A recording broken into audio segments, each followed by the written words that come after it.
Now let's put a little hat on him.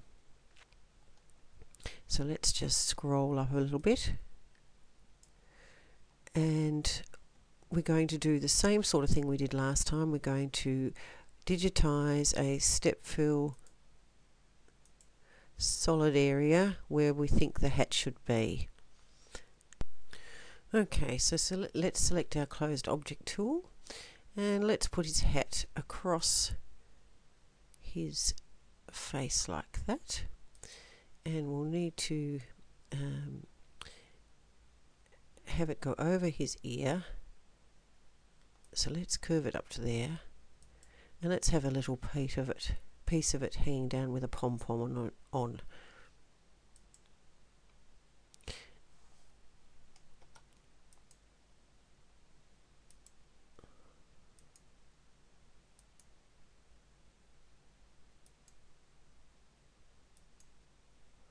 That's probably a bit high. Let's go back a bit.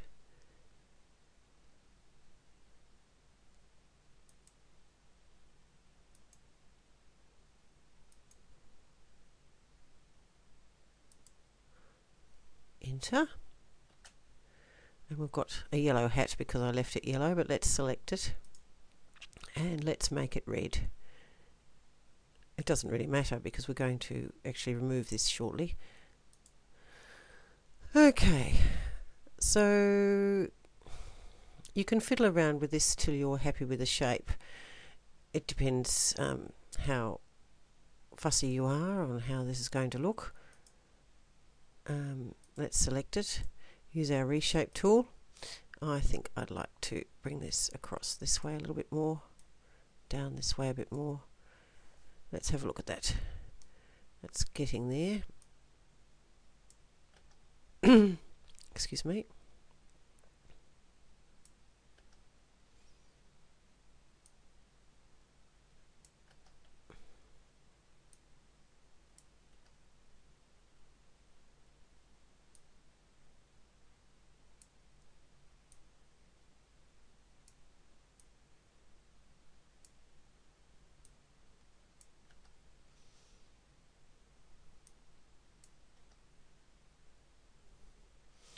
That's more like it.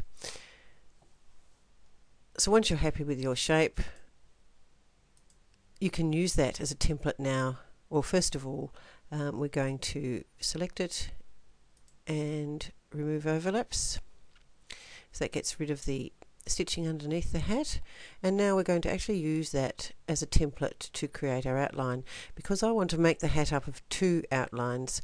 The outline of the hat, the red outline of the hat going around here, and then I want to put a piece of white fur across here. So let's select the red first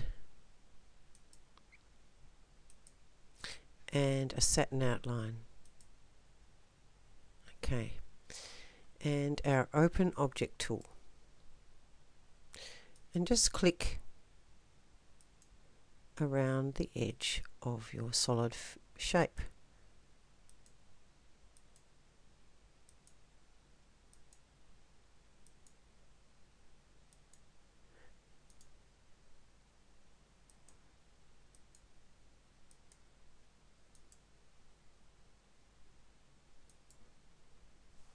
And hit enter when you're finished.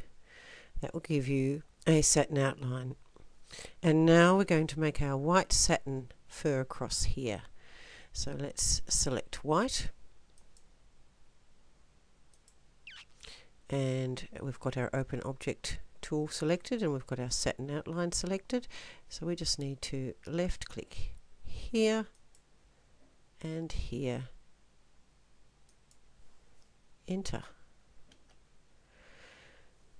Now it doesn't look much like fur at the moment, but we can fix that. I just want to make that a little bit longer. Remember I said to work zoomed in, so let's just have a look when we zoom in what this looks like.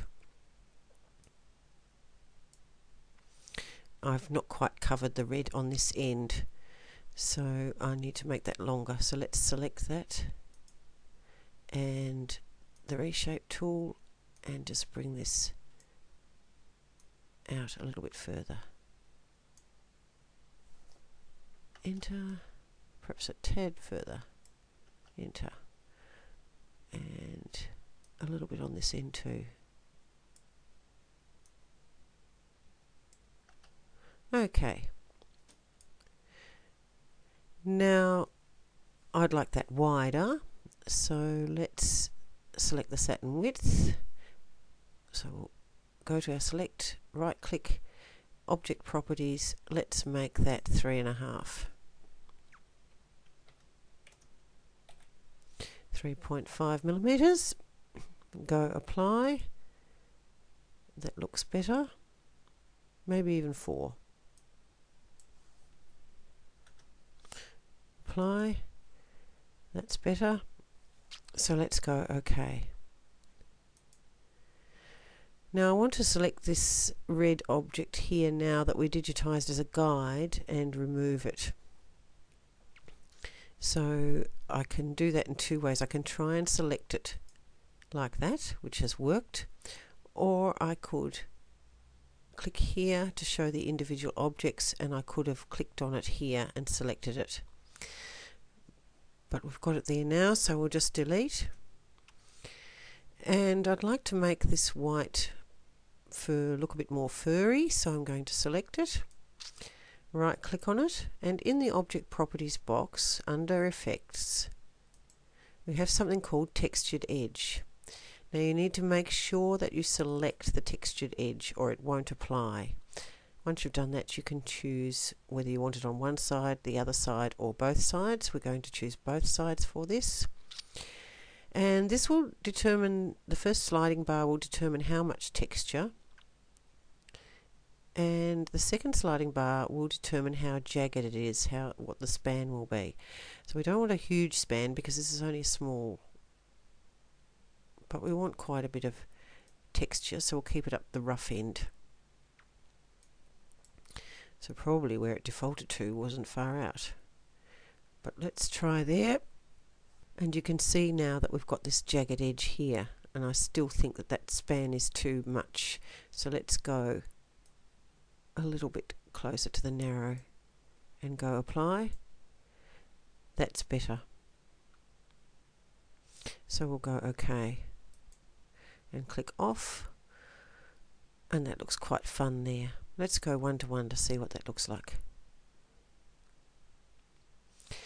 Now we need to put our applique in there as well, so let's select the hat, hold our control button down and click on Advanced Applique.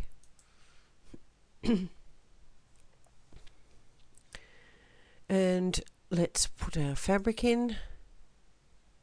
Down here it says the fabrics we've already used, and we want to use the same one again, so we can just left click on that one, pop it in the area, and that's done. Now we can just go back and let's just set the colors automatically. Go OK. I'm leaving the colors different. That means that if you're converting this to another format for another brand of machine, then you'll definitely get a stop after each of these lines. Sometimes machines won't stop if they're all the same colour. So we'll go OK, or we could choose to match the colour of the overstitching if we're doing it on our baninas. And set the stitch types automatically. And then go close.